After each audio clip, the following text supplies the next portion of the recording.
Hello class 7। तो आज इस वीडियो में हम लोग क्लास 7th एनसीईआरटी हिस्ट्री के चैप्टर 3 को डिस्कस करेंगे। और हमारा ये चैप्टर 3 किस चीज़ पे रिलेटेड है, तो दिल्ली सुल्तान पे रिलेटेड है। और बेसिकली इस चैप्टर में हम लोग 12 to 15 सेंचुरी के बीच में हो रहे एडमिनिस्ट्रेटिव, पॉलिटिकल, सोशियो कल्चरल जो चेंजेज हुए हैं हमारे मीन्स इंडिया में, उसको पढ़ेंगे, खासकर नॉर्दर्न पार्ट में। क्योंकि इससे पहले के चैप्टर में हम लोगों ने साउदर्न पार्ट को देखा था और हम लोगों ने यह पढ़ा था कि किस प्रकार से कावेरी डेल्टा रीजन जो है वो इम्पॉर्टेंट है। हम लोगों ने पढ़ा था मदुरई के बारे में, तमिलनाडु के बारे में, इन सारे क्षेत्रों के बारे में हम लोगों ने विस्तृत रूप से पढ़ा और उसके इम्पोर्टेंस को समझा। लेकिन उस समय हम लोग क्या नहीं किए, हम लोग दिल्ली के बारे में कुछ भी नहीं पढ़ रहे थे, ना कोई चर्चा थी वहाँ पर। तो ऐसा हुआ क्यों? तो ऐसा क्यों हुआ, इन्हीं सारे चीज़ों को हम लोग समझेंगे। क्योंकि उस समय तक दिल्ली का अस्तित्व में उतनी अच्छे से ढंग से नहीं आया था। तो इस चैप्टर में हम लोग क्या समझेंगे, हम इस चैप्टर में इन्हीं सारे चीज़ों को समझेंगे कि किस प्रकार से दिल्ली सुल्तान्स आते हैं, एडमिनिस्ट्रेशन में चेंजेस लाते हैं अपने अनुरूप, है ना, किस प्रकार से एडमिनिस्ट्रेटिव लैंग्वेज जो है अलग हुआ करता था। ये सारे सब बिंदुओं को हम लोग इस वीडियो में समझेंगे। और इस वीडियो को देखने के बाद आप इस चैप्टर से रिलेटेड किसी भी क्वेश्चन के आंसर को करने में समर्थ हो जाएंगे और आप दिल्ली सुल्तान को बहुत बढ़िया से समझ पाएंगे। तो शुरू करते हैं हम अपना वीडियो। बढ़ने से पहले आप चैनल को सब्सक्राइब करें और वीडियो को लाइक करें। तो कह रहा है कि इससे पहले वाले चैप्टर में तो हम लोगों ने कावेरी डेल्टा रीजन के बारे में पढ़ा था। कावेरी डेल्टा रीजन काफ़ी इंपॉर्टेंट हुआ करता था उस समय के लार्ज किंगडम्स के बीच। लेकिन उस समय तक दिल्ली का कहीं कोई चर्चा नहीं था। ऐसा क्यों था? ऐसा इसलिए था क्योंकि दिल्ली जो है इम्पोर्टेंट कब बना या लाइमलाइट में कब आया? 12th सेंचुरी में आया। 12th सेंचुरी में आने के बाद दिल्ली जो है हमारे फोकस में आया और ख़ासकर नॉर्दर्न एरिया में जो रूलर्स आए थे उनके बीच। बाद में इसका इम्पोर्टेंस पैन इंडिया लेवल पे हुआ, लेकिन उससे पहले 12th सेंचुरी से पहले यह उतना इम्पोर्टेंट नहीं था लोगों के बीच, राजाओं के बीच, शासकों के बीच या पब्लिक के लिए। आगे क्या कह रहा है कि दिल्ली फर्स्ट बिकेम कैपिटल किसके रीजन में बना? दिल्ली राजधानी जो बना सबसे पहले तोमर राजपूत के समय में बना।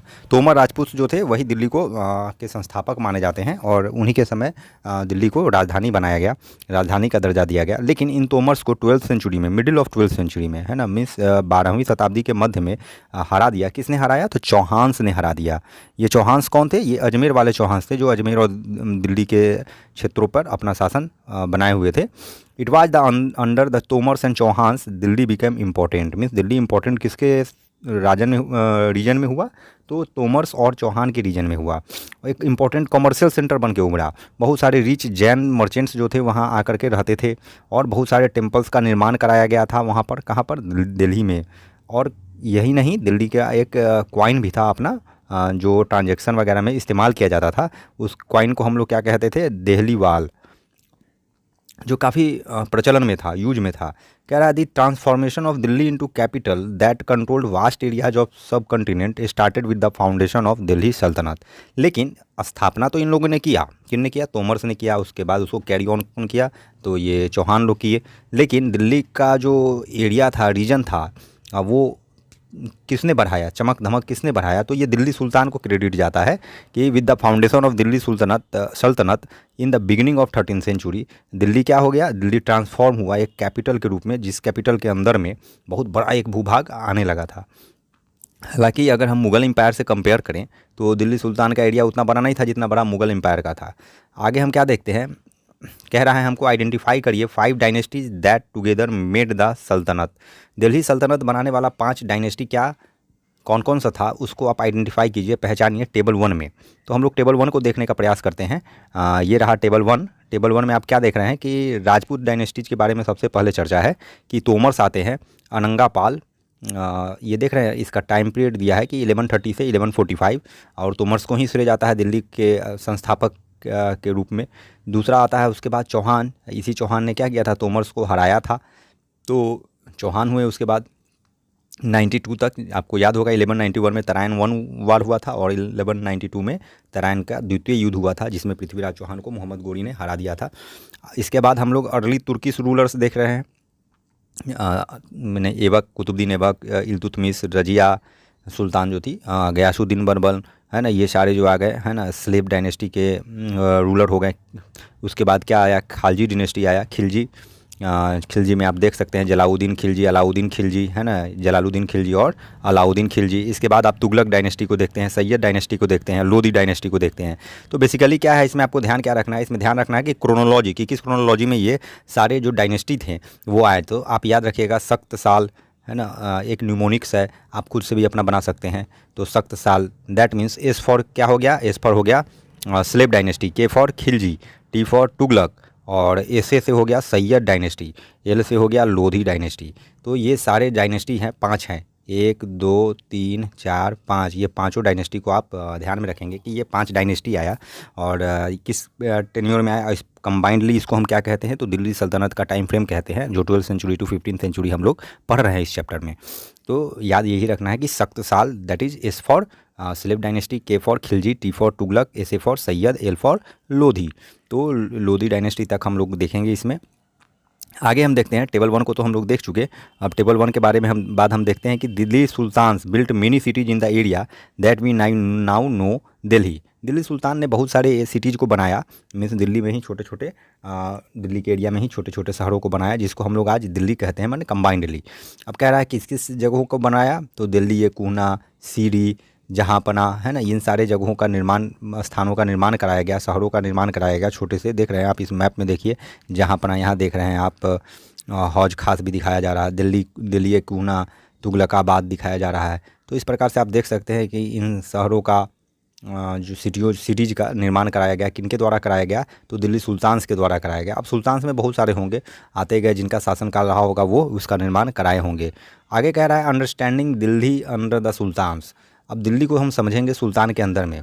कह रहा है हिस्ट्रीज आर नॉन एज तारीख, हिस्ट्रीज आर नॉन एज तारीख, इतिहास को हम लोग तारीख के नाम से जानते हैं, या तारीख प्लुरल शब्द है, जो एक पर्शियन लैंग्वेज में क्या होता था, लिखा जाता था। दैट मीन्स क्या, उस समय का एडमिनिस्ट्रेटिव लैंग्वेज जो हुआ करता था वो पर्शियन था। In Persian the language of administration under the Delhi sultan. अब मतलब ये कंटिन्यूसली ये पर्शियन लैंग्वेज नहीं था, बस सुल्तान के पीरियड तक, जो 12th सेंचुरी से 15th सेंचुरी के बीच में जो एडमिनिस्ट्रेटिव लैंग्वेज रहा होगा इंडियन सब कॉन्टिनेंट का, स्पेशली नॉर्दर्न पार्ट का, वो क्या था, पर्शियन था। आगे कह रहा है दी ऑथर्स ऑफ तारीख वेयर लर्नड मैन। अब ये तारीख क्या है, ये कोर्ट क्रोनिकल्स हुआ, जो दरबार वगैरह में बहुत सारा पत्र वगैरह, गजट वगैरह, ये सब जो लिखे जाते थे, इन्हीं को हम लोग तारीख कहेंगे, या जो किताबें लिखी जाती थी, है ना, इनको हम कहेंगे। और ये लिखते कौन थे तारीख को, तो ये लिखते थे लर्नड मैन। लर्नड मतलब बुद्धिमान व्यक्ति लिखा करते थे। अब बुद्धिमान व्यक्ति किसको आप समझेंगे, उस कालखंड में, उस डायनेस्टी के समय, सल्तनत पीरियड के समय, तो बुद्धिमान लोग सेक्रेटरीज हुआ करते थे, एडमिनिस्ट्रेटर्स हुआ करते थे, कवि, कोटियर्स मतलब जो दरबार में रहने वाले लोग थे, who both recounted event and advice rulers on governance emphasizing the importance of just rule. मतलब इनका यही काम नहीं था कि केवल ये क्रोनिकल्स वगैरह को लिखने में, कोर्ट क्रोनिकल्स को लिखने में दें, वो राजा को सजेस्ट भी किया करते थे। सजेस्ट क्या चीज़, किस प्रकार से शासन व्यवस्था चलाना है, किस प्रकार से प्रबंधन करना है, इन सारे बिंदुओं पर राजा को वो मशविरा दिया करते थे। आगे कह रहा है कि सर्कल ऑफ जस्टिस बड़ा इंपॉर्टेंट है, यहाँ से आपको क्वेश्चन भी देखने को मिलेगा कि the circle of justice. Circle of justice में क्या कह रहा है कि फ़क्र ए मुदब्बिर, है ना, 13th सेंचुरी में लिखता है, क्या लिखता है कि a king can not survive without soldiers. राजा जो है बिना सैनिक के नहीं रह सकता है, बिना सैनिक के तो राजा का कोई वैल्यू ही नहीं है, वजूद नहीं है। And soldiers can not live without salaries, और जो सैनिक हैं वो बिना सैलरी के, तनख्वाह के नहीं रह सकते हैं, क्या कि पेट तो उनको भरना है। और सैलरीज कहाँ से आता था, सैलरीज रेवेन्यू से आता था। रेवेन्यू मतलब कर से आता था, टैक्स से आता था। और रेवेन्यू कहाँ से आता था, पीजेंट्स देते थे, है ना, क्योंकि उस समय का मेन ऑक्यूपेशन क्या था, फार्मिंग था, तो पीजेंट्स से आते थे। लेकिन पीजेंट्स कब रेवेन्यू देते, है ना, जब वो प्रोस्पेरस, समृद्ध होते और खुश होते।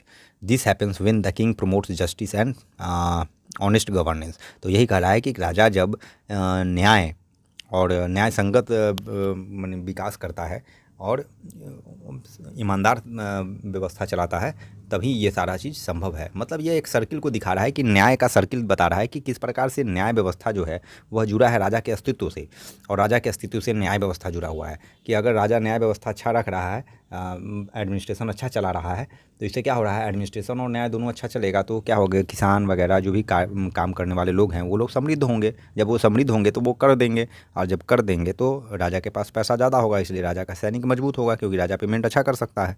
तो यही सर्किल ऑफ जस्टिस है, आपको इसी को पुट करना है आंसर में, जो क्वेश्चन आंसर में पूछा जाएगा। आगे कह रहा है बर्थ राइट, एक टर्म है, इंपॉर्टेंट टर्म। बर्थ राइट क्या होता है, बर्थ राइट के बारे में कह रहा है कि बर्थ राइट प्रिविलेजेज है। प्रिविलेजेज मतलब कुछ लाभ जो है, जो आपको मिलता है जन्म के साथ। जैसे मान लीजिए आप कोई बड़े राज परिवार में जन्म लेते हैं तो जन्म से ही आपको कुछ अधिकार मिल गया, बेसिक राइट्स मिल गया, ज़्यादा बेसिक राइट से ज़्यादा कुछ अधिकार मिल गया, इसी को कह रहा है बर्थ राइट है, जो इनहेरिट करते हैं आप पहले से ही। दूसरा कह रहा है जेंडर डिस्टिंक्शन। जेंडर से मतलब अभी आप समझ रहे हैं कि लिंग डिस्टिंक्शन मतलब अंतर जो हो गया, जो लिंग के आधार पर। कह रहा है social and biological differences between women and men, usually these differences are use to argue that men are superior to women. कह रहा है जेंडर डिस्टिंक्शन क्या है, जो पुरुष और महिलाओं में जो भेदभाव है बायोलॉजिकल स्तर पर या सामाजिक स्तर पर, है ना, वो इसी को जेंडर डिस्टिंक्शन बोलते हैं। और दूसरा कह रहा है इसका यूज क्या किया जाता है, तो इसका यूज किया जाता है मेन को सुपीरियर शो करने में। किसके कंपेरिजन में? वीमेन के कंपेरिजन में। माना जाता है कि पुरुष जो है महिलाओं से ज़्यादा निपुण है या ताकतवर है या बुद्धिमान है, जो भी हैं। कह रहा है आगे आगे हम लोग कह रहा है कि keep the following additional details in mind, है ना। एडिशनल डिटेल कह रहा है कि माइंड में रखिए, कुछ डिटेल बता रहा है। क्या बता रहा है कि the author of Tariq lived in cities and hardly ever in villages. जो तारिक जो थे, माने जो लर्नड मैन थे, जो तारीख लिखने वाले थे, है ना, लर्नड मैन ही लिखा करते थे। और तारिक क्या हुआ कि कोर्ट क्रोनिकलर्स, है ना, मतलब कि कोर्ट में जो भी चीज़ लिखे जाते थे या जो दस्तावेजें होती थी, तैयार होती थी, है ना, या किताब लिखे जाते थे, तो इसी को हम लोग तारीख कहते हैं। तो ये लिखने वाले जो भी लोग हुआ करते थे वो शहरों में रहा करते थे, गांव में नहीं रहा करते थे, बड़ा मुश्किल से। They often wrote their histories for sultan in the hope of rich rewards. और वो लिखते क्यों थे? तो लिखते थे राजा के बड़ाई में, तारीफ में, है ना। क्यों? ऐसा करने से उनको पुरस्कार मिलता था। कह रहा है these authors advise rulers on the need to preserve an ideal social order based on birth right and gender distinction. कह रहा है कि ये जो रूलर हुआ करते थे, हम लोग पहले पढ़े हैं कि जो नोबेल्स जो हुआ करते थे, नोबेल मैन, वो लोग जो कोर्ट के थे, कोर्ट से जुड़े थे, कोर्ट में जाया करते थे, वो लोग क्या करते थे? राजा को एडवाइस करते थे, सजेशन दिया करते थे। क्या चीज़ के मुद्दों पर? तो किस प्रकार से एडमिनिस्ट्रेशन चलाना है, रिलीजियस मुद्दों पर दिया करते थे। तो कह रहा है इसमें कि और भी कुछ किस प्रकार का एडवाइस वो देते थे, तो वो आइडियल सोशल ऑर्डर को मेंटेन करने के लिए कहते थे। आइडियल सोशल ऑर्डर का मतलब क्या हुआ कि जन्मसिद्ध अधिकार, जैसे मान लीजिए कोई उस समय सेनापति रहा होगा या सेनाध्यक्ष रहा होगा, उसका बेटा भी सेनाध्यक्ष बन जाए, उसका बेटा भी सेनाध्यक्ष बन जाए, तो इस प्रकार से एक क्रम हेरिडिटरी ऑर्डर चलता रहे, इसी प्रकार का सजेशन राजा को दिया करते थे। जेंडर डिस्टिंक्शन का भी, कि महिलाओं को और पुरुष में अंतर है, इन सब सारे चीज़ों पर जो है ना राजा को वो सजेस्ट किया करते थे, या कहिए उनको भटकाया करते थे। Their ideas we are not shared by everybody. हर लोग से ये उनके द्वारा जो विचार विमर्श किया जाता था राजा के साथ, वो जो बैठ के करते थे, वो राजा किसी से शेयर नहीं करता था, ना वो करते थे, वो सीक्रेट रखा जाता था। तो ये बता रहा है कि इसके बारे में तारीख लिखने वालों के बारे में, मीन्स नोबेल मैन के बारे में, है ना, जो विद्वान लोग हुआ करते थे, लर्न मैन जो हुआ करते थे, उनके बारे में बता रहा है कि लर्न मैन का क्या क्या पर्पज़ है। तो पहला कि आप देख रहे हैं कि लर्न मैन जो है ये किताबें, पत्र वगैरह ये सब लिखा करते थे दरबार में, है ना, राजा से जुड़े। दूसरा बता रहा है कि वो राजा को सजेस्ट किया करते थे। तो दो फंक्शन आप समझ गए। आगे हम देखते हैं कि इन 1236 है ना, इन 1236 सुल्तान इल्तुतमिश डॉटर रजिया बिकेम सुल्तान, मीन्स रजिया जो है सुल्तान बन गई, है ना, दिल्ली की पहली महिला मुस्लिम शासक 1236 में बनी। The chronicler of the age Minhaj Siraj recognise that she was more able and qualified than all her brothers.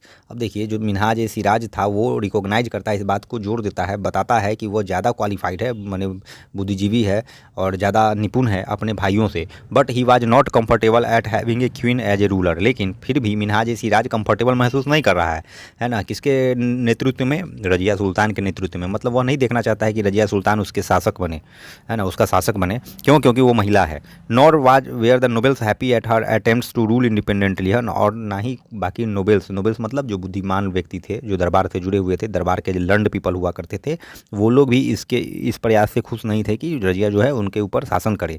C was removed from the throne in 1240, मतलब 1240 में उसको उसके गद्दी से हटा दिया गया। बेसिकली उसका मर्डर हो गया था। तो आप देख सकते हैं कि 1236 में तो वो बनी शासक, और कब तक रही? 1240 तक। मतलब कितने पीरियड का? मतलब आप कह सकते हैं बेसिकली 4 ईयर्स का वो उसका टेन्योर था, उसी में वो शासन की। आगे जब हम इस टेबल को देखते हैं तो इसमें कह रहा है what Minhaj Siraj thought about Razia. Minhaj Siraj का क्या विचार था रजिया के बारे में, वो रजिया के बारे में क्या सोचता था, इसके बारे में हम लोग इसमें देखेंगे। तो कह रहा है Minhaj Siraj thought that queens rule went against the ideal social order created by God. Means Minhaj Siraj का मानना था कि यह भगवान के द्वारा जो एक सोशल ऑर्डर बनाया गया है उसके खिलाफ है, जो सामाजिक एक क्रम बनाया गया है उसके खिलाफ है। क्योंकि उसके हिसाब से ईश्वर के जो बनाया है समाज दुनिया, उसमें क्या होता है, women they are suppose to be the subordinate to men से महिलाएं जो थी वो पुरुष के अधीन थी, पुरुष के नीचे थी। वो पुरुषों पर शासन नहीं कर सकती थी। ही देयरफॉर आस्क्ड, इसलिए वह क्या सोचता है, बोलता है कि in the register of God's creation, भगवान के बही खाते में, मीन्स भगवान का जो रजिस्टर होगा उसमें, since her account did not fall under the column of main, उसका जो नाम है वह पुरुषों वाले खाते में नहीं आता है, पुरुषों वाले सूची में नहीं आता है। How did she gain from all her excellent qualities, तो उसको अपने में इतने गुण होने के बावजूद भी क्या लाभ है। मीन्स चूँकि वो मानता था मिन्हाज सिराज की उसमें वो बाकी भाइयों से काफ़ी काबिल है, वो अपने भाइयों से काबिल है, उसके पास हुनर है, उसके पास कला है कि शासन करने किस प्रकार से किया जा सकता है। लेकिन चूँकि वो महिला में जन्म ले ली, इसलिए उसका ये सारा क्वालिटी धरा का धरा रह गया। यही मिन्हाज सिराज उसके बारे में सोचता है, बोलता है। On her inscriptions and coins Razia mentioned, means Razia जो भी इंस्क्रिप्शन बनवाई थी अपने शासन में, या जो सिक्के चलवाए थे, उसमें क्या होता था, वो अपने आप को मेंशन करती थी कि वह बेटी है किसकी, सुल्तान इल्तुतमिश की। This was in contrast to the queen Rudram Devi, means अब यहाँ पर रुद्रम देवी का चर्चा कर रहा है जहाँ पे रजिया के बारे में, उसके बारे में हम लोग देखते हैं कि रुद्रम देवी कौन थी। तो काकातिया डायनेस्टी ऑफ वारंगल है ना, काकातिया डायनेस्टी है, एक काकातिया वंश है जो वारंगल के क्षेत्र में शासन करता है, कहाँ, मॉडर्न आंध्र प्रदेश में ना, वहाँ उससे ताल्लुकात रखती है। Rudram Devi changed her name on her inscription and pretended she was a man, Rudram Devi क्या करती है, वह अपना नाम चेंज करती है और अपने आप को पुरुष प्रदर्शित करती है कि वह मर्द है, वह मैन है।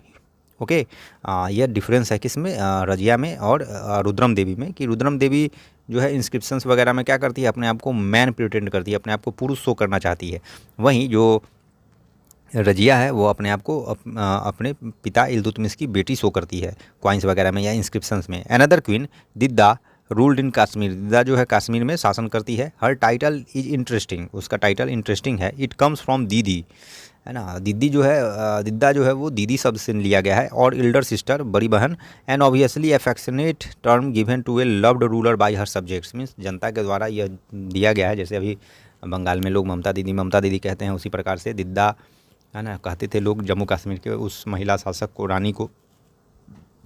ओके, सो ये था मिन्हाज सिराज का थॉट, और इसमें किस प्रकार से दो और वीमेन रूलर्स के बारे में हम लोग पढ़े, एक रुद्रम देवी और दूसरा दिद्दा के बारे में जो कश्मीर से आती थी। रुद्रम देवी कहाँ से आती थी, तो वारंगल काकातिया डायनेस्टी, और रजिया सुल्तान किससे, तो स्लेव डायनेस्टी से, है ना, इल्तुतमिश की बेटी थी।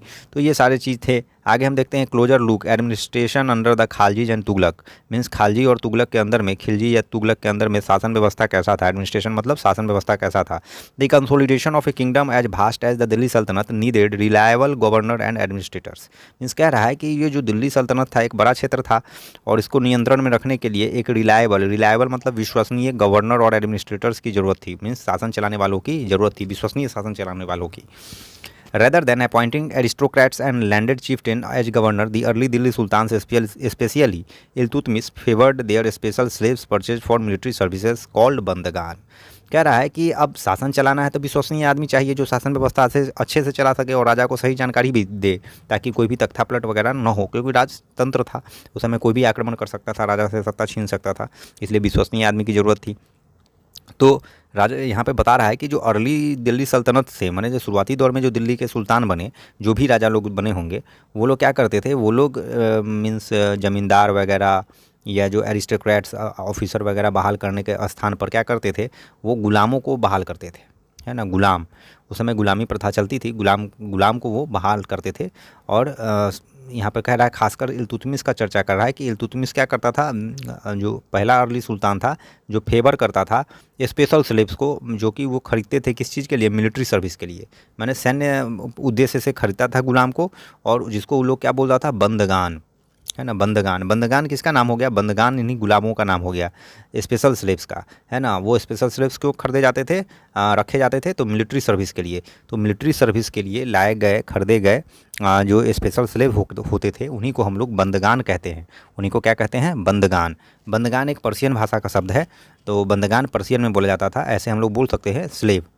ओके, तो अगर डिफाइन पूछे या बोले कि एक्सप्लेन करिए बंदगान टर्म को, तो आप क्या बोलेंगे कि special slaves purchased for military service called bandagan. तो यही बंदगान का डिफिनीशन हो गया यहाँ से कि स्पेशल यहाँ देख रहे हैं special slaves purchased for military services called bandagan, यहाँ तक लिख देंगे आप, आपका डेफिनेशन हो गया। बंदगान एक पर्शियन शब्द है। तो आपको पता होना चाहिए कि दिल्ली सुल्तान के समय एडमिनिस्ट्रेटिव लैंग्वेज क्या था, पर्शियन था। अब यहाँ गौर करने वाली बात यह है कि लोकल पीपल जो है अदर लैंग्वेज को प्रेफर करते रहे होंगे, क्योंकि मोस्टली क्या थे, हिंदू पॉपुलेशन था यहाँ पे। अब हिंदू पॉपुलेशन को पर्शियन कहाँ से आएगा, है ना, ये लोग तो तुर्किश वगैरह थे, वहाँ से आए थे, इसलिए उन लोगों का लैंग्वेज वहाँ का था। लेकिन कागजी कार्रवाई जो भी होता था, कोर्ट वगैरह जो भी चलता था, वो सब पर्शियन में चलता था। भले स्थानीय लोग अपने घर में, बाजार में, कहीं भी हिंदी बोलते रहे हों, जो भी भाषा होता होगा वो बोलते रहे। आगे कह रहा है they were carefully trained to man some of the most important political officers in the kingdom. कह रहा है कि इनको ट्रेन किया जाता था, किन को, बंदगान को। बंदगान कौन थे, तो स्लेव थे, उनको ट्रेन किया जाता था इंपॉर्टेंट पॉलिटिकल ऑफिसर्स को रन कैसे कराया जाता है ये करने के लिए, है ना, कि अच्छे ढंग से वो शासन व्यवस्था ऑफिस वगैरह चला सकें। Since they were totally dependent upon their master the sultan could trust and rely upon them, है ना, चूँकि वो अपने मालिक पर निर्भर थे, मालिक मतलब जो राजा हुआ करता था वही खरीदता था, इसलिए सुल्तान उन पर भरोसा करता था। कह रहा है स्लेव्स रेदर देन सन्स, जो सुल्तान वेयर एडवाइस, सुल्तान को क्या एडवाइस दिया जाता था, a slave whom one has bought up and promoted must be looked after for its need as a whole life time and good luck to find a worthy and experience slave. Wise man have said that a worthy and experience slave is better than a son. मतलब कह रहा है बुद्धिमान लोग कह गए हैं कि एक अनुभवी और जो आपका गुलाम है वो आपके बेटे से ज़्यादा बेहतर है। मतलब इतना अच्छा लिख गया वो बुद्धिमान व्यक्ति स्लेव्स के बारे में। कह रहा है क्लाइंट के बारे में, क्लाइंट क्या होता है, एक टर्म दिया है कि someone who is under the protection of another A dependent और हैंगर ऑन। मतलब कह रहा है कि अगर आप किसी आपका कोई संरक्षक है, उसी को आप बोल सकते हैं क्लाइंट। ओके, तो कह रहा है Khaljis and Tughlaqs continue to use bandagan and also raised people of humble birth who were often their clients. मतलब हम्बल बर्थ से आने वाले लोग को क्लाइंट्स बोला जा रहा है। हम्बल बर्थ मतलब क्या, वो जो नॉर्मल फैमिली से आ रहे हैं, जिनका कोई बहुत ज़्यादा पहले से ये नहीं है कि राजनीतिक पकड़ हो या राजघराना से जुड़ा हुआ हो, है ना, उन्हीं के बारे में कह रहा है। तो खालजी और तुगलक क्या करते थे, बंदगान को तो रखते थे, उनको यूज करते थे, लेकिन वो हम्बल बर्थ से आने वाले, माने साधारण परिवार से जन्मे लोगों को भी प्रमोट किया करते थे, हाई पॉलिटिकल पोजीशन दिया करते थे, मतलब राज दरबार में स्थान दिया करते थे, ऊंचे कामों पर, ऊंचे पदों पर। किनको दिया करते थे, तो क्लाइंट्स को। क्लाइंट्स कौन है, तो वैसे लोग जो हम्बल बर्थ से हैं। हम्बल बर्थ मतलब जो साधारण परिवार से आ रहे हैं। They were appointed as generals and governors, है ना, इनको जनरल और गवर्नर भी बनाया जाता था, किनको, क्लाइंट्स को। तो दो टाइप के लोग आपको मिल गए, एक बंदगान मिल गया और एक क्लाइंट मिल गया, तो दोनों ध्यान में रखना है इस चैप्टर के हिसाब से। आगे कह रहा है how ever this also introduced and an element of political instability. लेकिन इसके कारण क्या हुआ, एक राजनीतिक मतलब जद्दोजहद उत्पन्न हुआ, मतलब अस्थिरता उत्पन्न हुई। Slaves and clients were loyal to their master and patron. Slaves और क्लाइंट्स जो थे ना, बहुत ही वफादार थे अपने मालिक के प्रति, मतलब राजा के प्रति, सुल्तान के प्रति, but not to their heirs, लेकिन अपने हायर्स के प्रति नहीं। Sultans had their own servant, सुल्तान का अपना खुद का नौकर हुआ करता था। As a result the accession of a new monarch often saw conflict between the old and the new nobility. इसलिए ही जैसे ही नया ताजपोशी हुआ करता था, नया राजा आया करता था, तो कन्फ्लिक्ट हो जाता था, एक दरार हो जाता था, टकरार हो जाता था। किनके बीच में, पुराने और नए बुद्धिजीवियों के बीच में। बुद्धिजीवी कौन थे, नोबेल पीपल कौन थे, जो दरबार में बैठा करते थे, कवि के रूप में, एडमिनिस्ट्रेटर के रूप में, राइटर्स के रूप में, है ना, वो दरबार में हुआ करते थे।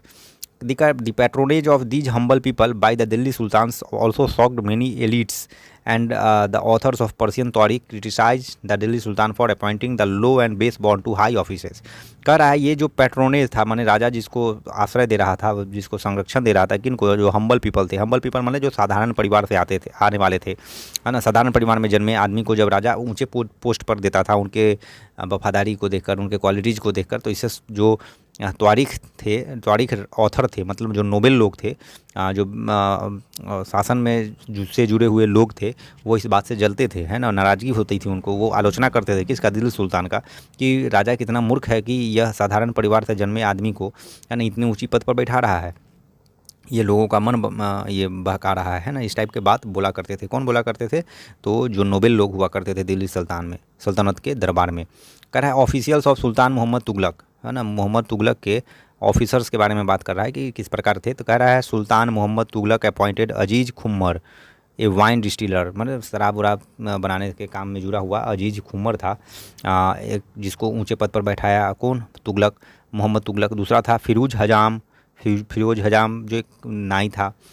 मनका तबाख एक कुक था, और दो गार्डनर बागवानी करने वाला व्यक्ति था, लाढ़ा एंड पीर, है ना, इन सब को क्या किया, मोहम्मद बिन तुगलक ने ऊंचे एडमिनिस्ट्रेटिव पोस्ट प्रदान किए कि जाओ तुम इसको चलाओ। जियाउद्दीन बर्नी, ए mid 14th century chronicler, reported their appointment as a sign of Sultan's loss of political judgment and his incapacity to rule।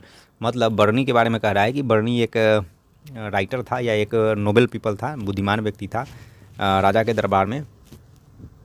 वो राजा की इस गतिविधि के कारण राजा को कह रहा है कि यह मानसिक रूप से दिवालिया हो गया, यह असक्षम है शासन करने में, है ना। राजा के बारे में मानसिक दिवालिया नहीं, लेकिन आप कह सकते हैं कि पॉलिटिकल जजमेंट लेने में यह आदमी सही नहीं है ना। यह असक्षम हो गया है, असक्षम रूलर है ना, इसको शासन करने नहीं आ रहा है। क्यों कह रहा है ऐसा? क्योंकि इस साधारण व्यक्तियों को ऊंचे पद पर बैठा दिया राजा ने, मोहम्मद बिन तुगलक ने, इसलिए वो उसका क्रिटिसाइज कर रहा है, उसको क्रिटिसाइज कर रहा है। किसको? मोहम्मद बिन तुगलक को। कह रहा है like earlier sultans, Khilji and Tughlaq जो थे वो भी अपॉइंट करते थे मिलिट्री कमांडर को गवर्नर के रूप में of territory of varying size. मतलब कि जो अलग अलग स्टेट हुआ करता रहा होगा उस समय, स्टेट को तो उस समय प्रोविंस के नाम से जानते हैं, उन प्रोविंसेस का व्यवस्था चलाने के लिए मिलिट्री कमांडर को भी अपॉइंट कर दिया करते थे। कौन? खिलजी और तुगलक। कह रहा है अब इनको जो लैंड दिया जाता था, इक्ता सिस्टम के बारे में अब हम लोग बात करेंगे। इक्ता क्या था? एक ग्रांट था, लैंड ग्रांट। लैंड ग्रांट मतलब ज़मीन दिया जाता था दान में, दान में नहीं, ज़मीन दिया जाता था उसका केयर टेक करने के लिए। किसको दिया जाता था? तो इक्तादार को दिया जाता था। मतलब कि मान लीजिए आप एक किसान हैं, किसान नहीं, आप एक व्यक्ति हैं जिन आपको क्या हुआ, 3-4 गाँव दे दिया गया, ये तीन गाँव दे दिया गया। अब आपको कहा क्या गया कि ये जो ज़मीन जब आपको दिया गया था, इस ज़मीन के टुकड़े को आप क्या कहेंगे? इक्ता कहेंगे। अब ज़मीन का टुकड़ा मतलब आप ये नहीं समझिएगा कि एक छोटा सा टुकड़ा, 1 कट्ठा का, 2 कट्ठा का, एक गांव हो सकता है, 2 गांव हो सकता है, एक बड़ा भूभाग आपको दिया जा रहा है। किस रूप में दिया जा रहा है? उसको क्या बोलेंगे? जब यह भूभाग दिया गया तो इसको इक्ता बोलेंगे। और जिस व्यक्ति को यह इक्ता दिया गया उसको क्या कहेंगे? उसको इक्तादार कहेंगे। क्या कहेंगे? इक्तादार, इक्तादार, इक्तादार। या इक्तादार का एक और नाम है मुक्ति। इक्तादार का और एक नाम है मुक्ति।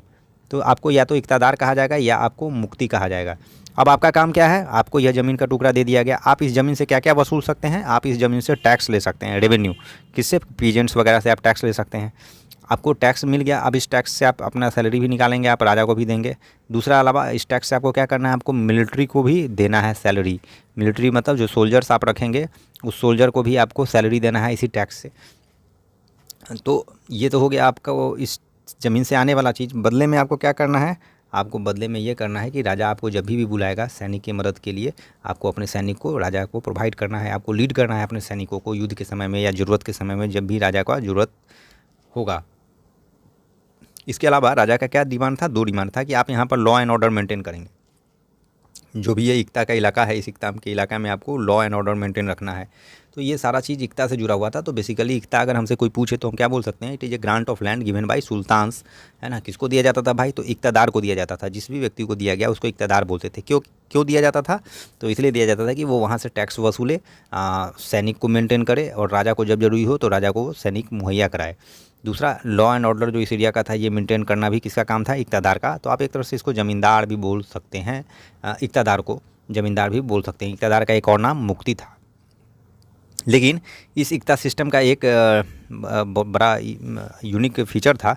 वो क्या था कि यहाँ पे दे रहा है कि कंट्रोल ओवर मुक्तिज, मीन्स मुक्तिज पर नियंत्रण रखने के लिए जो सुल्तान थे वो क्या करते थे? इस ऑफिस को, मीन्स मुक्ति वाली जो व्यवस्था थी या इक्तादार वाली जो व्यवस्था थी, इसको इनहेरिटेबल नहीं बनाए थे।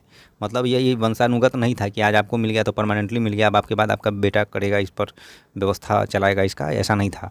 ये ट्रांसफरेबल था। या आज आपको मिला है, कल आपसे लेके दूसरे को दे दिया जाएगा, या आपको यहाँ से ट्रांसफ़र करके दूसरी जगह भेज दिया जाएगा। तो ये शॉर्ट पीरियड ऑफ टाइम के लिए मिलता था। क्या चीज़ शॉर्ट पीरियड ऑफ टाइम के लिए मिलता था? तो इक्ता मीन्स ज़मीन का टुकड़ा शॉर्ट पीरियड ऑफ टाइम के लिए मिलता था, लंबे समय के लिए नहीं मिलता था, या परमानेंटली नहीं मिला, शॉर्ट पीरियड ऑफ टाइम के लिए मिला। तो ये क्यों किया गया था सुल्तान के द्वारा? तो मुक्तिज पर कंट्रोल रखा जा सके। तो these harsh conditions of service were rigorously imposed during the reign of Alauddin Khilji and Mohammad Tughlaq. ये खासकर ये सख्त व्यवस्था जो था किसके शासनकाल में था? तो अलाउद्दीन खिलजी और मोहम्मद तुगलक के शासनकाल में था। इसके अलावा अकाउंटेंट्स भी अपॉइंट किए जाते थे। क्या चीज़ करने के लिए? अमाउंट चेक करने के लिए, amount of revenue collected by the muqtis. Muqtis के द्वारा जो पैसे कलेक्ट किए जाते थे सही ढंग से कलेक्ट है कि नहीं है, चेक करने के लिए कि कहीं धोखाधड़ी तो नहीं हो रहा है, इसलिए अकाउंटेंट को भी बहाल किया जाता था। Care was taken that the muqti collected only the taxes prescribe by the state and that he kept the required number of soldiers. और यह भी ध्यान रखा जाता था कि मुक्ति जो है केवल उतना ही कर तो वसूल रहे हैं ना जो राजा के द्वारा निर्देशित है, ऐसा नहीं कि कुछ ज़्यादा वसूल रहे हों, ये सब गलती कर रहे हैं, ऐसा कुछ भी चेक किया जाता था। दूसरा, क्या राजा ये जो मुक्तिज हैं वो सही मामले में उतना संख्या सैनिक रख रहे हैं कि नहीं जितना राजा के द्वारा निर्देशित किया गया है। तो ये सारे चीज़ पर ध्यान रखा जा रहा था अलाउद्दीन खिलजी और मोहम्मद बिन तुगलक के शासनकाल में। आगे क्या कह रहा है, as the Delhi sultans brought the hinterland of the cities under their control they force the landed chieftain the samantas aristocrats and rich landlords to accept their authority.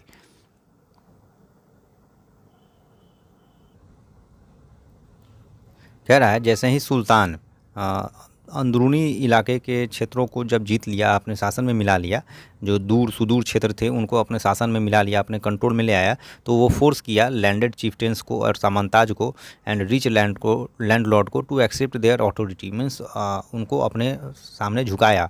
Under Alauddin Khilji मतलब वो टैक्सेशन वगैरह ये सारे व्यवस्था को दुरुस्त किया होगा, रेवेन्यू खुद से कलेक्ट किया होगा, इन सब को अपने अंदर में ले आया होगा। किन लोगों को, तो लैंडलॉर्ड्स को, सामंताज को, जो जमींदार वगैरह हुआ करते थे उनको। कब ऐसा किया, जब वह हिंटरलैंड मतलब सुदूर क्षेत्र, जो दूर के क्षेत्र से, शहरी इलाके से दूर दूर के क्षेत्र थे, उनको अपने नियंत्रण में कब्जा में लेना शुरू किया।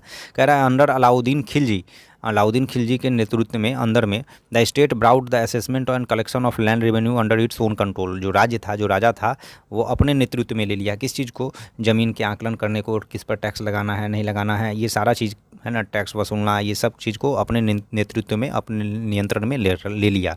इससे पहले क्या होता था, जो स्थानीय स्तर पर जो ज़मींदार वगैरह हुआ करते थे उनके अधीन यह काम था, लेकिन उनसे यह अधिकार ले लिया गया। The rights of the local, यही चीज़ कह रहा है, the rights of the local chieftains to levy taxes were cancelled and they were also force to pay tax. मतलब यही नहीं हुआ कि जो स्थानीय लोग थे, स्थानीय ज़मींदार थे, उनसे टैक्स वसूलने का जो अधिकार था वो छीन लिया गया, बल्कि उन्हें भी टैक्स देने के लिए फोर्स किया गया कि तुम भी टैक्स दो भाई। The sultan's administrators measured the land and kept careful accounts. सुल्तान का जो एडमिनिस्ट्रेटर था, जो ऑफिस दरबार का जो लोग था, ऑफिसर था, वो लोग ज़मीन खुद से मापते थे और उसका ये हिसाब ध्यानपूर्वक रखा करते थे। कह रहा है सम ऑफ द ओल्ड चिफ्टेन, कुछ पुराने जो ज़मींदार हुआ करते थे, वो लोग क्या करते थे, वो लोग नौकरी कर लिया करते थे राजा के अधीन रेवेन्यू कलेक्शन करने का ऑफिसर के रूप में, कि वे ऑफिसर बन गए, कर वसूलने वाले ऑफिसर बन गए, या आकलन करने वाले, भूमि आकलन करने वाले। भूमि आकलन मतलब क्या, भूमि में क्या आकलन करना है, तो भूमि में यही आकलन करना है कि कौन सा ज़मीन कृषि योग्य है, कौन सा ज़मीन बंजर है, किस ज़मीन पर कितना कर होना चाहिए, ये सारा चीज़ एसेसर कहा जाता है इन्हीं को। तो ये सारा काम वो करते थे। There were 3 types of taxes, 3 प्रकार के टैक्स हुआ करते थे। क्या क्या है भाई, तो ऑन कल्टीवेशन कॉल्ड खराज, है ना, कल्टीवेशन पर जो टैक्स लगता था उसको खराज कहते थे। And amounting to about 50% of the peasants produce, में जितना पीजेंट प्रोड्यूस कर रहा है उसका 50% खराज के रूप में देना था। दूसरा क्या है कि कैटल माने मवेशियों पर भी टैक्स देना होता है। तीसरा क्या था, घर पे। तो 3 प्रकार के टैक्स का यहाँ पर मेंशन कर रहा है। पहला खराज कह रहा है, खराज क्या हो गया, जो प्रोडक्शन जो आप प्रोड्यूस कर रहे हैं एज ए पीजेंट, उसका 50% आपको देना है अपने प्रोड्यूस का। 100 किलो आप अगर उपजा रहे हैं तो 50 किलो देना है। कितना हाई टैक्सेशन है आप समझ सकते हैं। दूसरा कह रहा है ऑन कैटल, मवेशी रखने पे। तीसरा क्या है, ऑन हाउसेस माने घर रखने पे, है ना, इन सारे चीज़ों पर या बनाने पे, है ना, आपको टैक्स देना था। क्या it is important to remember that large parts of the subcontinent remained outside the control of Delhi sultans. मतलब दिल्ली सुल्तान का इतना शासन होने के बावजूद भी एक बहुत बड़ा हिस्सा जो था उनके नेतृत्व में था ही नहीं। It was difficult to control distant provinces like Bengal from Delhi and soon after annexing southern India the entire region became independent। कह रहा है कि दिल्ली से बंगाल पर शासन करना बड़ा मुश्किल था इन लोगों के लिए, दूरी होने के कारण, इसलिए बहुत बड़ा क्षेत्र उनके नियंत्रण में था ही नहीं। कभी कभार क्या होता था, ये साउदर्न इंडिया पे तो अपना कब्जा जमा लेते थे, लेकिन जैसे ही वहाँ से मूव करते थे तो वो वापस स्वतंत्र हो जाता था, अपने आप को स्वतंत्र घोषित कर लेता था। Even in the Gangetic plain, मैंने यहाँ तक कि गंगा का जो क्षेत्र हुआ करता था, गंगा वाला जो रीजन था, were forested area that sultan forces could not penetrate. मतलब इतना जंगल था यहाँ पर, जो कि उपजाऊ भूमि हो था गंगा के आसपास का क्षेत्र, इसलिए जंगल से भरा हुआ था। इसलिए सुल्तान के जो सैनिक थे वो इस जंगल को भेद ही नहीं पाते थे, इसे पार ही नहीं कर पाते थे। Local chieftains establish their rule in these regions. इस क्षेत्रों में क्या होता था, स्थानीय जमींदार वगैरह ये जो हुआ करते थे, या सैनिक के सरदार हुआ करते थे, वो लोग अपना शासन व्यवस्था चलाते थे। कभी कभार rulers like Alauddin Khilji and Mohammad bin Tughlaq could force their control in these areas but only for a short duration. कभी कभार देखने को मिलता है कि अलाउद्दीन खिलजी और मोहम्मद बिन तुगलक इन क्षेत्रों पर अपना शासन जमाते थे, लेकिन बहुत छोटे पीरियड के लिए। जैसे ही जमाए फिर वापस आए, वहाँ पर वो जो पहले से था जमींदार वगैरह वो वापस सत्ता में आ गया। यहाँ पर इस बॉक्स में चिफ्टेन एंड देयर फोर्टिफिकेशन के बारे में बात कर रहा है। चिफ्टेन मतलब सरदार हो गए या वहाँ के स्थानीय ज़मींदार कहीं के भी, और वो किस प्रकार से अपना किलाबंदी करते थे, अपना घेराबंदी करते थे सुरक्षित रखने के लिए अपने आप को, उसके बारे में इसमें चर्चा किया गया है इस टेबल में, इस बॉक्स में। और इसमें चर्चा किसने किया है, तो इब्न बतूता ने, है ना। इब्न बतूता एक अफ्रीकन 14th सेंचुरी में एक ट्रैवलर था मोरक्को से।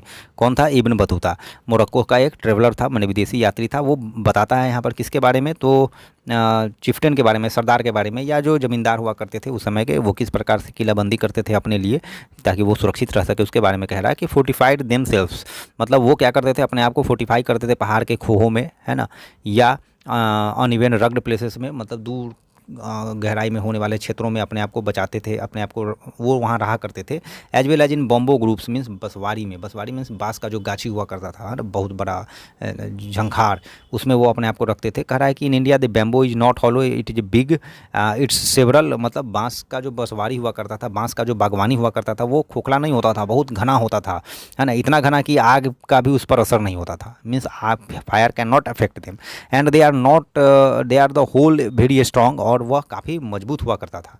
The chieftains lived in the forest which serve them as rampart inside which are their cattle and their crops, मतलब जो यहाँ पर सरदार रहा करते थे, जो जमींदार या सरदार रहा करते थे, उनकी सारी व्यवस्था, ज़रूरत की सारी व्यवस्थाएं वहाँ पर अंदर में हुआ करती थी, उस बसवारी या उस खोह के अंदर में, जहाँ पर गाय मवेशी वगैरह ये सभी हुआ करते थे, पीने का पानी का व्यवस्था था। There is also water for them within, और वह वर्षा का पानी कलेक्टेड था, वहाँ पर कलेक्टेड रहा करता था। Hence they can not be subdued except by powerful army, इसलिए उनको हराना साधारण बात नहीं था, है ना, बिना पावरफुल आर्मी के, है ना, उनको हराने के लिए पावरफुल आर्मी की ज़रूरत थी। Who entering these forest cut down the bamboos with specially prepared instruments, और ऐसे आर्मी की ज़रूरत थी जो हथियारबंद हुआ करते थे और जिनके पास बड़ा स्ट्रॉन्ग हथियार हुआ करता था, ताकि वो इन जंगलों को, बाँसों को या पहाड़ के खोहों को अपने मजबूत हथियारों से काट सकने में सक्षम हो। वैसे सैनिकों की ज़रूरत थी इन सरदारों या ज़मींदारों को हराने के लिए। तो ये उनके मजबूती के बारे में बता रहा है, स्थानीय ज़मींदार या सरदार के मजबूती के बारे में, कि कितना मजबूती से वो रहते थे, कितना स्ट्रांगली वो प्रिपेयर्ड थे। आगे कह रहा है मंगोल्स के बारे में कि the Mongols under Genghis Khan invaded Transoxiana in the north east Iran in 1290, मतलब चंगेज खान के बारे में कह रहा है कि वो इन्वेड किया किसको, सॉक्सियाना को, जो कि नॉर्थ ईस्ट ईरान में है, 1219 में। And the Delhi sultanate faced their onslaught soon after, कह रहा है Mongols attacked on the Delhi sultanate increased during the reign of Alauddin Khilji, means Alauddin Khilji के समय में जो ये मंगोल का अटैक था वो बढ़ गया था भारत की ओर। And in the early year of Muhammad Tughlaq के भी शुरुआती दौर में ये मंगोल्स का अटैक हम पर बढ़ गया था, भारत पर बढ़ गया था। This force the two rulers to mobilise a large standing army in Delhi which posed a huge administrative challenge, और इसके कारण इनको क्या हुआ, एक बड़ा आर्मी रखना पड़ा, है ना, और जिसके कारण काफ़ी खर्च हुआ और ये इनके लिए चुनौती बन गया, है ना, शासन व्यवस्था में चुनौती, क्योंकि इनको चूँकि मंगोल से बचना था, उस समय चंगेज खान का आतंक था, तो इनसे बचने के लिए इनके पास मजबूत सेना रखना था, क्योंकि मंगोलियंस जो थे अच्छे लड़ाका हुआ करते थे और इसके कारण इनके खजाने पर बोझ पड़ रहा था। करा the sultanate in the 15th and 16th century, 15वीं और 16वीं शताब्दी में सल्तनत क्या था, कैसा था, इसके बारे में बता रहा है कि take a look at table 1 again, table 1 पर अगेन देखने के लिए कह रहा है। You will notice that after Tughlaq the Sayyid and Lodi dynasties ruled from Delhi and Agra until 1526, कह रहा है कि तुगलक के बाद सैयद और लोदी के बारे में कह रहा है कि वो दिल्ली और आगरा पर शासन कब तक किए, 1526 तक किए। By then Jaunpur, Bengal, Malwa, Gujarat, Rajasthan and the entire South India had independent rulers, मतलब उसके बाद कह रहा है कि 1526 के बाद जौनपुर, बंगाल, मालवा, गुजरात ये सब जो जगह थे वहाँ के अपने शासक हो गए, स्थानीय शासक, है ना, इंडिपेंडेंट अपने आप को घोषित कर दिए इन सारे जगहों के या साउदर्न इंडिया के, है ना। Who establish flourishing states and prosperous capital, और वो केवल अपने आप को स्वतंत्र भी घोषित नहीं किए बल्कि एक अच्छा समृद्ध राजधानी भी बनाए। This was also the period which saw the emergence of new ruling groups like Afghans and Rajputs, यह ऐसा भी समय था, ऐसा भी कालखंड था जिसमें अफगान और राजपूत शासक भी उभरे। कहाँ उभरे, तो भारत में उभरे, खासकर नॉर्दर्न पार्ट का चर्चा कर रहा है। कह रहा है some of the states established in this period were small but powerful and extremely well administered, कह रहा है कुछ ऐसे स्टेट भी थे इस कालखंड में, इस समय के दौरान, जो छोटे तो थे लेकिन काफ़ी पावरफुल थे और एक्सट्रीमली वेल एडमिनिस्ट्र्ड, काफ़ी अच्छा से वहाँ शासन व्यवस्था चलाया जाता था। एक उदाहरण दे रहा है शेर शाह सूर का, सूरी डायनेस्टी 1540 टू 1545 मीन्स 5 साल का टाइम पीरियड दिखा रहा है। कि वह कह रहा है कि स्टार्ट किया अपना कैरियर, मैंने अपना कैरियर यह शेर शाह सूरी जो है स्टार्ट किया मैनेजर के रूप में, है ना। कहाँ का मैनेजर, तो एक स्मॉल टेरिटरी का, फॉर हिज अंकल इन बिहार, है ना, बिहार का था। And eventually challenge and defeated the Mughal emperor Humayun, और छोटे से जगह से आते हुए, छोटे से पद से आते हुए भी यह क्या किया, हुमायूं को चैलेंज कर दिया। हुमायूं कौन था, तो मुगल एम्परर था, मुगल एम्परर था हुमायूं। इससे पहले हम एक चीज़ जान लेते हैं कि क्या हुआ था, जो लास्ट सल्तनत पीरियड था उसका शासक कौन डायनेस्टी था, वो तो लोदी डायनेस्टी था। लोदी डायनेस्टी के समय ही क्या हुआ, 1526 के अराउंड बाबर आता है भारत में, और बाबर जो है लोदी डायनेस्टी को ख़त्म कर देता है।